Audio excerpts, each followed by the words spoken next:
ઉત્તર સિક્કિમમાં ભારતીય સેના દ્વારા ઉચ્ચ ઊંચાઈ પર લાઇવ ફાયરિંગ અભ્યાસ યોજાયો.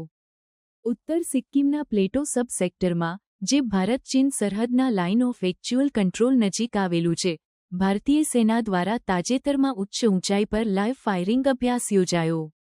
ત્રિશક્તિ કોર્પ્સના નેતૃત્વમાં યોજાયેલા આ અભ્યાસમાં એન્ટી ટેન્ક ગાઇડેડ મિસાઇલ અને મોર્ટાર યુનિટ્સનો સમાવેશ થયો, જે સેના દ્વારા એક મિસાઇલ, એક ટેન્ક ના સૂત્રને પ્રતિબિંબિત કરે છે. આ અભ્યાસમાં Pinaka multi barrel rocket launch system પણ રજૂ કરવામાં આવી, જે 44 સેકન્ડમાં 12 રોકેટ ફાયર કરવાની ક્ષમતા ધરાવે છે. આ સિસ્ટમ 40મી 75 કિલોમીટર સુધીના વિસ્તારમાં ટાર્ગેટને નિશાન બનાવી શકે છે, જે દુર્ગમ પર્વતીય પ્રદેશમાં દુશ્મનના હથિયારબંધ ધમકીનો સામનો કરવા માટે ઉપયોગી છે.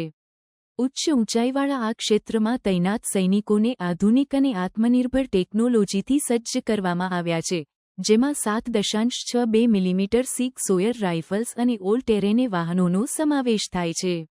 આ સાધનો સૈનિકોને દુર્ગમ અને ઠંડિયાળ પરિસ્થિતિમાં વધુ કાર્યક્ષમતા અને સગવડતા પ્રદાન કરે છે.